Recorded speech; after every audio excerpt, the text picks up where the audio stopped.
कैसे हैं आप सभी लोग। आप सभी का स्वागत है अपने YouTube channel learn with focus पर। हम लोग क्लास 12 की फिजिक्स पढ़ रहे हैं, जिसमें हमारा चैप्टर चल रहा था वैद्युत आवेश तथा उसका क्षेत्र। आज हम लोग सीखना चालू, क्योंकि हमने कूलाम के बल का नियम भी पढ़ लिया कि कूलाम का बल क्या होता है। हमने देखा था जब दो आवेश परस्पर कुछ दूरी पर रखे होते थे तो हमने उनके बलों को निकाला था और देखा था कि बल कितना होता था। तो हमने सीखा था कि दो आवेशों के बीच परस्पर लगने वाला बल उन आवेशों के गुणनफल के अनुक्रमानुपाती तथा उनके बीच की दूरी के वर्ग के व्युत्क्रमानुपाती होता था। जहां से हमने f की वैल्यू निकाली थी और जो f का हमारा वो मान कितना आया था, f बराबर 1/4 pi epsilon naught into Q1 Q2 upon are square. और यहाँ पे हमने 1/4 पाई एप्सिलॉन नॉट की वैल्यू भी निकाली थी, तो हमारी वो कितनी आई थी, 9 × 10⁹ तो अब ये जितना भी आया था, तो इसके बाद हमने ये भी देखा था कि एप्सिलॉन नॉट की वैल्यू भी हमने निकाल के वहां से देख लिया था। और एप्सिलॉन नॉट की वैल्यू निकालने के बाद हमने कूलाम का सदिश रूप भी देखा था और सदिश रूप के भी जो भी फार्मूले बने थे हम लोगों ने उनको भी बनाए थे। आज हम लोग सीखना चालू करेंगे कि वैद्युत क्षेत्र होता क्या है,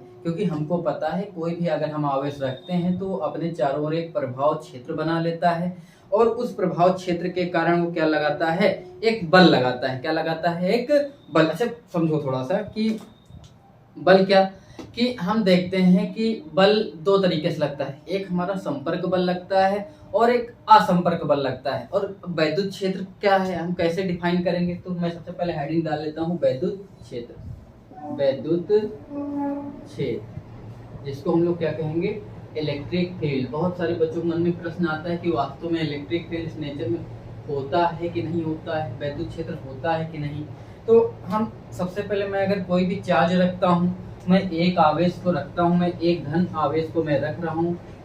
जो मैं आवेश को रखूंगा मैं इसको कहता हूँ सोर्स। मैंने एक क्यों आवेश को रखा और हम देखते हैं इस क्यों आवेश के कारण हम अगर इसके पास कोई दूसरा एक अन्यत्र आवेश लाएं तो वो क्या करता है, जब मैं इसको इसके कहीं पास में लाता हूँ, अगर मान लीजिए ये प्लस है और ये भी समान आवेश में लेके आया हूँ, इस स्मॉल क्यू को मैं जब इसके पास लाता हूँ तो ये रिपल्सन का अनुभव करता है, अर्थात प्रतिकर्षण बल का अनुभव करता है।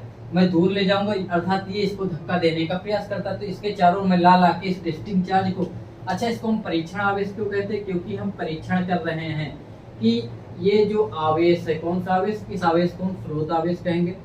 स्रोत आवेश या सोर्स चार्ज भी कहते हैं, स्रोत आवेश या इसको हम कहेंगे सोर्स चार्ज। कौन सा चार्ज कहेंगे, सोर्स चार्ज।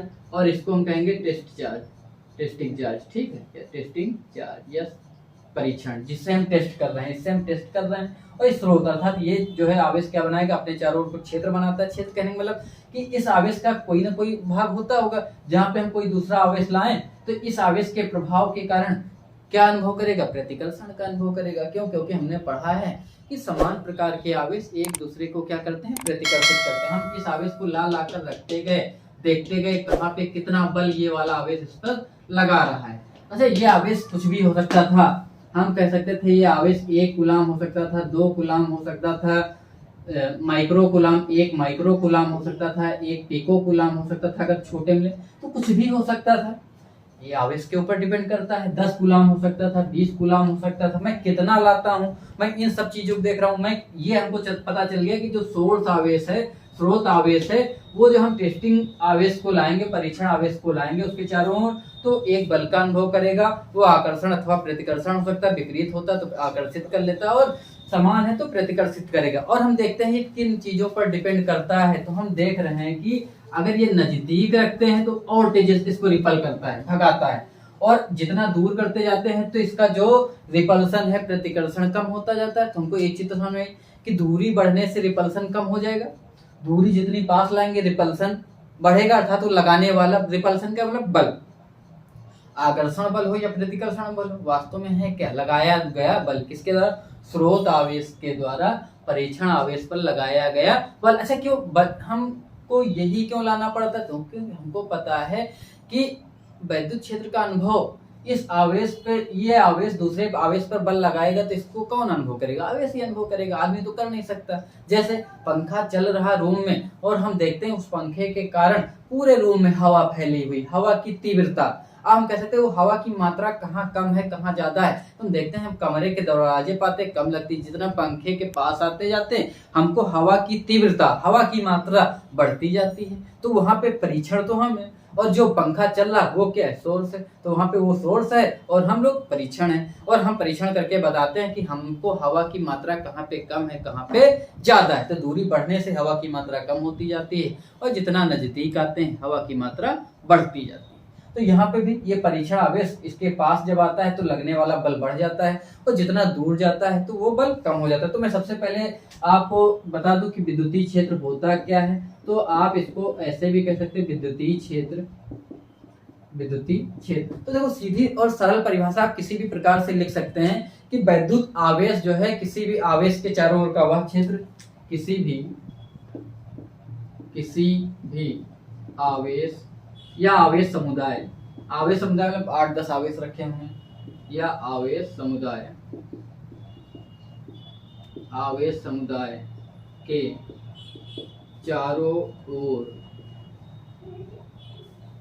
चारों ओर का वह क्षेत्र जहां पर कोई अन्यत्र मतलब दूसरा कोई अन्यत्र परीक्षण करने के लिए ही लाते हैं, परीक्षण आवेश लाने पर वह आकर्षण अथवा प्रतिकर्षण बल ही लगाता है का अनुभव करे।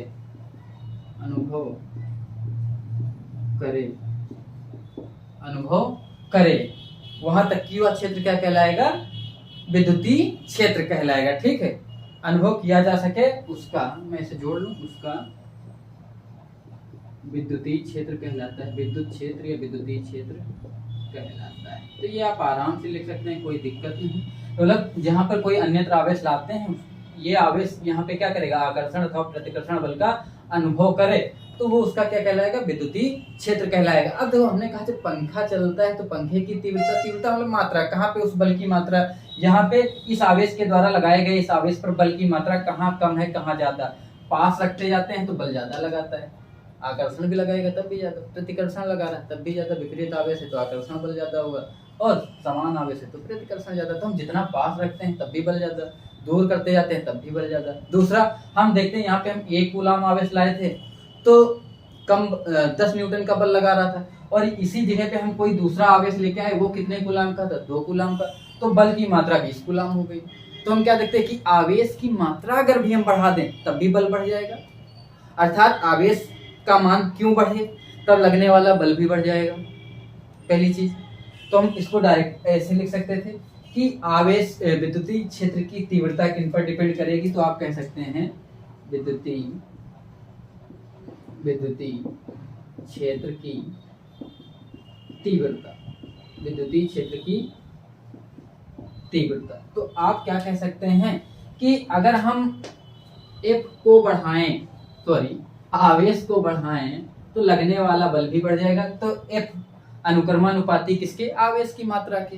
तो F proportional to the Q, और ये Q कौन सा है, परीक्षण आवेश, याद रखना ये कौन सा है, सोर्स नहीं है ना, परीक्षण आवेश, क्योंकि हम इसके द्वारा ही मेजर करते हैं। आवेश जितना ज्यादा लेके आओगे वो उतने ज्यादा बल का अनुभव करेगा, ये बात आप लोग याद रखिएगा। दूसरा हम क्या देखते हैं कि F किस पर डिपेंड करता है, E पे भी डिपेंड करता है। किस पर डिपेंड करता है, E पे। F किस पर डिपेंड करता है, E पे। E क्या मतलब, ये आवेश जो है अपने चारों ओर कितना प्रभाव क्षेत्र बनाया हुआ है, कितना प्रभाव क्षेत्र बनाया हुआ। तो F किस पे डायरेक्टली प्रोपोर्शनल होगा, E पे भी होगा। और जब हम इन दोनों को हम क्या करें, इन दोनों को अगर मिला लें, समीकरण अगर इसको 1 कहें इसको 2 कहें, मैं इन दोनों को ऐड करता हूं तो देखता हूं F proportional to the Q E। ठीक, और आपको पता है जब भी आप प्रोपोर्शनल का मार्क हटाते हैं तो कोई ना कोई नियतांक लाते हैं, और हमने यहाँ पे एक नियतांक लेके आए Q E, तो F बराबर K Q E है ना। लेकिन याद रखना यहाँ पे हम K की वैल्यू को 1 बनाना चाहते हैं जिससे हमारी परिभाषा सरल हो जाए, F बराबर क्यों ई आ जाए। K को हम कितना लाना चाहते हैं, 1 लाना चाहते हैं। तो इसको 1 लाने के लिए बहुत आसान है कि हम क्या कह दें कि जैसे हमने मान लीजिए क्यों को फिक्स कर दिया 1 कूलाम।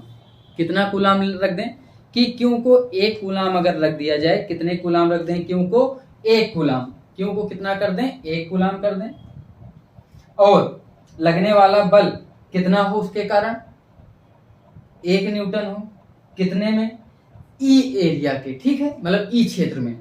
तो अगर हम K को 1 कर दें, K को कितना, मैं डायरेक्ट बताता हूँ बाद किसकी परिभाषा प्रूफ की है। K को अगर हम 1 कर दें तो हमारा यदि, और ये कैसे 1 होगा, अगर हम F1 हो जाए, Q1 हो जाए, है ना, और E1 हो जाए तो K की वैल्यू आपको पता है कितनी हो जाएगी, 1 हो जाएगी। 1 कूलाम के एक विद्युत क्षेत्र में 1 कूलाम का आवेश रखा हो, उस पर लगने वाला बल 1 न्यूटन हो, तो हम कह सकते हैं कि K की वैल्यू कितनी होगी, 1 होगी। और K की वैल्यू जब 1 रखोगे तो F बराबर कितना हो जाएगा, क्यों E हो जाएगा। और F बराबर कितना हो जाएगा, क्यों E हो जाएगा। और यहाँ चूंकि लगने वाला बल आपको पता है वो कौन सी राशि है, सदिश राशि है। कौन सी राशि है, सदिश राशि है, इसलिए E को अगर आप निकालेंगे तो F अपान क्या होगा, क्यों होगा। ठीक है, मैंने सदिश रूप लिख दिया, E बराबर F अपान क्यों आएगा। और E विद्युत क्षेत्र की तीव्रता भी, वो भी सदिश राशि है। और ये इस प्रकार हमने इसको क्या कर दिया, परिभाषित कर दिया। तो इसकी अगर परिभाषा देनी पड़े तो हम कह सकते हैं कि जब भी कोई किसी भी बिंदु पर एक परीक्षण आवेश रखा हो और उसका मान कितना हो, 1 इकाई, 1 कूलाम, 1 माइक्रो कूलाम हो, पर यूनिट हम उसकी मात्रा कितनी ले लें, 1 इकाई आवेश रखा जाए और उस पर लगने वाला बल ये कितना हो, 1 न्यूटन हो, तो उस पर विद्युत क्षेत्र की तीव्रता E कितनी होगी, उसको भी हम 1 मानेंगे। कितना मान लेंगे, विद्युत क्षेत्र की तीव्रता, देखो कैसे, क्योंकि अभी तक की हमने इसको परिभाषित नहीं किया है। हम कहते हैं कि E इक्वल टू, क्योंकि अभी तक हमने इसको नहीं डिफाइन किया था। और अगर हम इसको मान लें इस बार कि 1 कूलाम आवेश रखने से 1 न्यूटन का बल लगे, तो विद्युत क्षेत्र की तीव्रता आपको पता है 1/1 कितना आ जाएगी, 1 आ जाएगी। तो इसका मतलब विद्युत क्षेत्र की तीव्रता कितनी होगी, 1 होगी। तो आप ये याद कर लीजिएगा, विद्युत क्षेत्र की तीव्रता कितनी होगी, 1 इकाई होगी। और अब इसके बाद हम लोग आगे बढ़ना चालू करेंगे। एक चीज और याद रखिएगा, जैसे ही हमने इस परीक्षण आवेश को रखा, यहाँ पे टेस्टिंग चार्ज को बहुत छोटा रखते हैं। क्यों छोटा रखते हैं, इसका कारण क्या, कि मान लीजिए यहाँ पे ये प्लस क्यू के कारण ये यहाँ पे अगर 10 न्यूटन का बल लगाना चाहिए था। एक प्रकार का विद्युत क्षेत्र क्या है, आरोपित बल है कि 1 इकाई के आवेश पर कितना बल लग रहा है। क्यू बराबर 1 कर दें तो हम देखते हैं कि E बराबर कितना है, F, अर्थात 1 कूलाम या 1 इकाई आवेश पर लगने वाला बल ही उसकी क्या कहलाती है, विद्युत क्षेत्र की तीव्रता। तो अगर हम कहते हैं पहले यहाँ 10 न्यूटन का बल लग रहा था, कितने न्यूटन का लगना चाहिए, 10, लेकिन इसके कारण इसके बल की दिशा ये होगी बाहर की ओर। हमने दूसरा ले आया ये प्लस क्यू, ये अगर हम कहते हैं इसका मान हमारा 2 कूलाम था और ये कहते हैं कि ये 2 कूलाम का बल जो है इधर की विपरीत लगाता था। तो अब बताओ 10 इधर लग रहा है, 2 इधर लगेगा, तो ये अनुभव कितना टोटल करेगा, 8 ही न्यूटन का करेगा। तो क्या वास्तव में सही नहीं। इसका ना परीक्षण वैल्यू हमने कहा, इस बार हमने इसको मान कर दिया कि अगली बार जो टेस्टिंग चार्ज लेके आए वो 1 न्यूटन उसका खुद के कारण है, तो घटा के कितना दिखाएगा, 9 दिखाएगा, फिर भी सही नहीं आया। अगली बार हमने कहा नहीं, हम इतना कम लेके आए कि ये इस परीक्षण आवेश के कारण लगने वाला बल 0.1 था। तो हम देखते हैं कि पहले 10 था, 10 से 0.1 घटाएंगे तो 9.9, तो ये 10 न्यूटन के करीब, इसका भी सही दिखा रहा है। तो हम क्या देखते जा रहे हैं कि परीक्षण आवेश बहुत छोटा हो, इतना छोटा हो कि वो करीब 0 के बराबर हो, केवल टेस्ट कर दे बस, उसकी वैल्यू के कारण इस पर कोई इफेक्ट ना आए। इसीलिए हम इसको इस प्रकार दिखाते हैं कि, मैं इसको मिटा दूं, क्यों इतना कम हो कि 0 के करीब हो, 0 ना हो, ठीक है, क्यों इतना कम हो कि वो 0 हो जाए लेकिन 0 हो ना, क्यों कितना लगभग 0 के करीब, ठीक है। जीरो हो जाएगा तो यह अपरिमित हो जाएगा, लेकिन वैद्युत क्षेत्र क्या होती, परिमित राशि होती, फिक्स होती, इसलिए जीरो के करीब होना चाहिए जिससे हमको एक्यूरेट वैल्यू इसकी मिल जाए, शुद्ध वैल्यू मिल जाए। ठीक है। और ई इकाई, अब ई का मात्रक क्या होगा इसको आप लिख लीजिए। ई का मात्रक, मैं यहाँ मिटा दूं इसको, मात्रक आपको निकालने आते हैं, बहुत ज्यादा कठिन काम नहीं मात्रक निकालना। ई का मात्रक, ई का मात्रक, ई का मात्रक क्या हो जाएगा, आपको एफ का मात्रक पता है न्यूटन, और क्यू का मात्रक कूलाम, है ना, तो ये न्यूटन प्रति क्या हो जाएगा, कूलाम हो जाएगा। और इसके बाद मैं अगर इसको बीमा में लिखूं, इनकी बीमा निकालूं, ई की बीमा निकालता हूं तो न्यूटन की आपको पता है mlt-2 होता है, कूलाम का एक ही होता है, ये भी ऊपर जाएगा ये भी ऊपर जाएगा, तो mlt-3 A इनवर्स, है ना। तो ये बीमा निकालना, ये अब आपको धीरे धीरे आने लगा होगा। तो ई की दिशा वही होती है जो लगने वाले बल की दिशा है, ठीक है, जितना वो जिधर की ओर लगाएगा, हम टेस्टिंग चाल रहे हैं, ये बाहर की ओर धक्का दे रहे हैं, तो बल की दिशा भी, ई की दिशा भी वही दिखाएगा, ठीक है। तो ई की दिशा वही होती जो उस बिंदु पर लगने वाले बल की दिशा, मतलब परीक्षण आवेश पर जिधर बल की डायरेक्शन होती वही क्या होती है, ई की दिशा होती। मैं लिख दूं कि ई की दिशा वही है जो उस बिंदु पर लगने वाले बल की दिशा है, ई की दिशा, ई की दिशा वही है जो उस बिंदु पर परीक्षण आवेश पर लगने वाले बल की दिशा, पर लगने वाले बल की दिशा है। जैसे ही वैद्युत क्षेत्र पे हम लेके आते हैं, ये अगर इधर की ओर धक्का दे रहे हैं तो ई की दिशा भी इधर ही होगी, ठीक। तो ये ई की एक फिक्स दिशा होगी जो उस बिंदु पर टेस्टिंग चार्ज पे जितना बल लगा रहा है। तो ये चीज आपको एकदम क्लियर होनी चाहिए। अब हम कह दें, ये तो हमारा विद्युतीय क्षेत्र की बात हो गई। अब हम देखते हैं कि अगर कोई भी पॉइंट चार्ज बिंदु आवेश रखा हुआ है, आप ये बात एकदम याद रखिएगा, कूलाम का जो भी नियम है वो केवल बिंदु आवेश के लिए ही लगता है। किसके लिए लगता है, बिंदु आवेश के लिए। बिंदु आवेश मतलब कि जितना भी आवेश है वो किसी न किसी एक पॉइंट पे, एक बिंदु पे नियंत्रित होना चाहिए, वो फैला नहीं होना चाहिए, याद रखिए, ठीक है, कि जो भी आवेश है क्या होना चाहिए, किसी एक बिंदु पे फिक्स होना चाहिए। तो मैं कूलाम का नियम है ना, कि अगर दो आवेश रखे गए थे, अगर हम कहते हैं पहला Q1 था, दूसरा Q, ये परीक्षण आवेश को हम लेके आए हैं, ये सोर्स आवेश के कारण, किसके आवेश के कारण, सोर्स चार्ज है, और ये आपका टेस्टिंग चार्ज है, टेस्ट चार्ज है, टेस्ट चार्ज है। तो टेस्ट चार्ज को हम स्मॉल क्यू से दिखा रहे हैं, सोर्स चार्ज को कैपिटल क्यू से दिखा रहे हैं। अगर हम कूलाम के नियम से निकालें, दोनों पॉइंट चार्ज हैं, दोनों कैसे चार्ज हैं, पॉइंट चार्ज का मतलब बिंदु आवेश है, दोनों कैसे हैं, ये शर्त कड़ी से कड़ी शर्त है कि दोनों कैसे होने चाहिए, बिंदु आवेश होने चाहिए, ठीक है।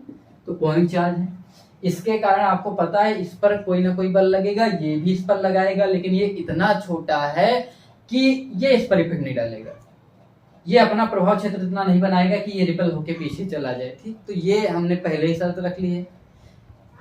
लेकिन कूलाम के नियम से इस पर लगने वाले बल की अगर हम गणना करें वो कितना होगा, तो हम देखते हैं कि F बराबर 1/4 pi epsilon naught into Q। हम पहले ही मान चुके हैं कि आवेश किस में रखे हैं, ये आवेश जो है वायु में रखे हुए हैं, इसके लिए एप्सिलॉन R की वैल्यू 1, या आप K रखते हैं तो K की वैल्यू 1, तो हम पहले से मान के बैठे हुए हैं कि किस में स्थित है, वायु में रखे हुए हैं।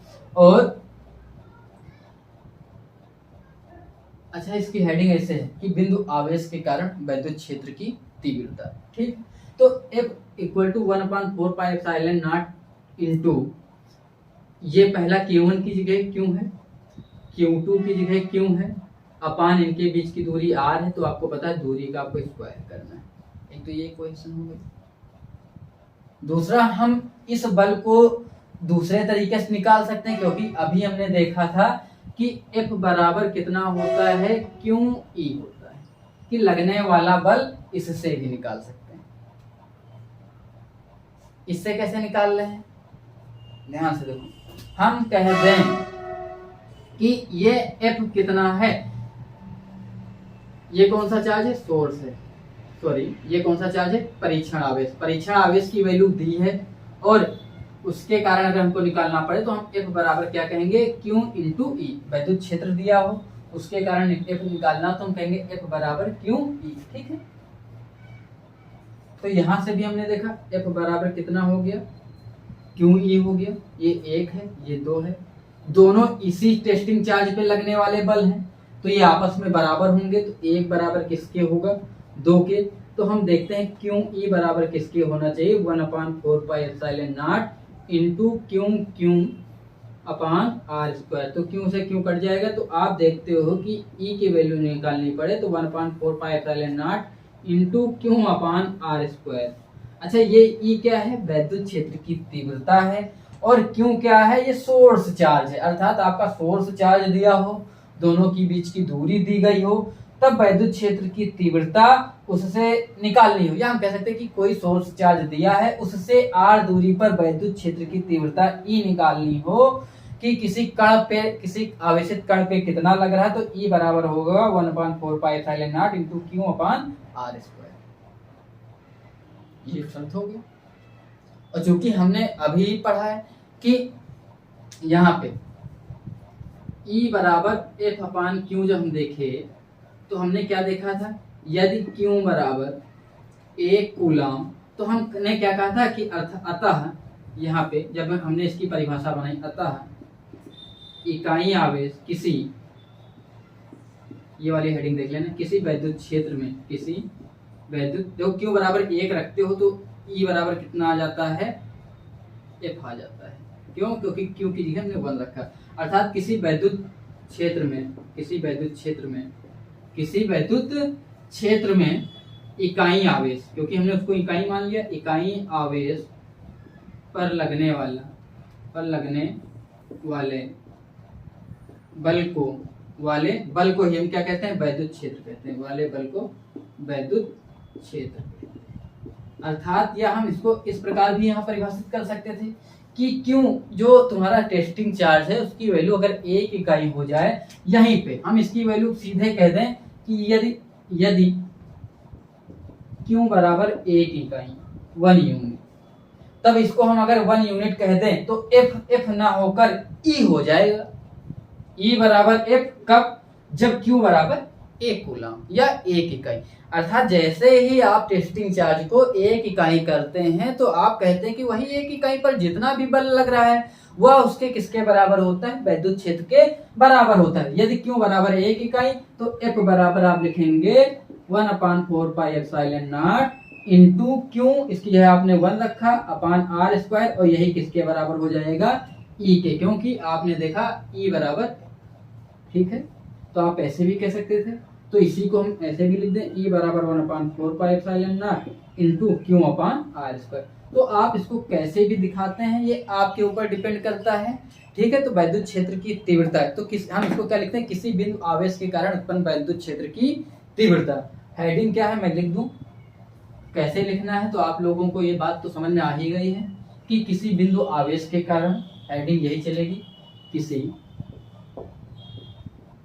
बिंदु आवेश, किसी बिंदु आवेश के कारण वैद्युत क्षेत्र की तीव्रता, intensity of electric field due to a point charge, intensity of electric field due to a point charge, due to a point charge. अर्थात अगर ये मान लीजिए पहले प्लस क्यू रखा हुआ था, हमने कहा सोर्स को किससे दिखाते हैं, कैपिटल क्यू से। इससे कितनी दूरी पे रखा हमने कहा, इसको मैं ऐसे बना दूं, ये ना इसकी वैल्यू क्यू, आर दूरी पे एक टेस्टिंग चार्ज को रखा, कितनी दूरी पे, आर दूरी पे। तो हमको इस पॉइंट पे, इसी पॉइंट पे क्या निकालना था, ई की वैल्यू निकालनी थी। किसकी वैल्यू निकालनी थी, ई की वैल्यू, ठीक है।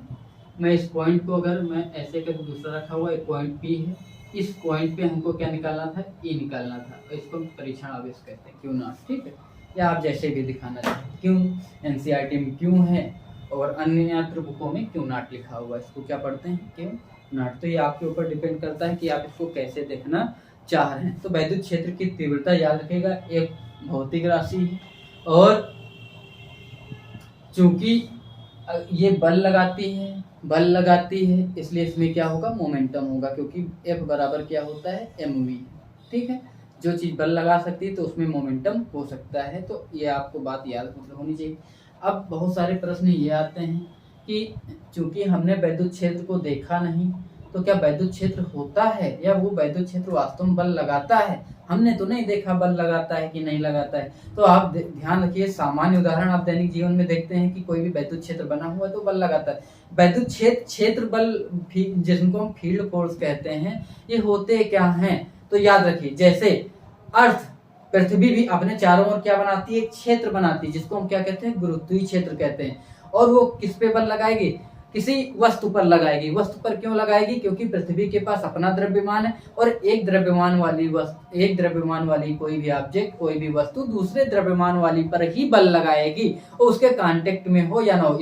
इसके पास भी द्रव्यमान है, अर्थ के पास भी द्रव्यमान है। अर्थ का द्रव्यमान बहुत ज्यादा है, इसलिए इसको वो खींच लेती, मैं इसको छोड़ता हूं और अर्थ खींच लेती। क्या अर्थ इसके कांटेक्ट में आई, संपर्क में आई, नहीं आई। इसका अर्थ ने अपने चारों ओर फील्ड को बनाया हुआ है, वो फील्ड में अगर कोई दूसरी चीज है तो उसको खींच लेगी।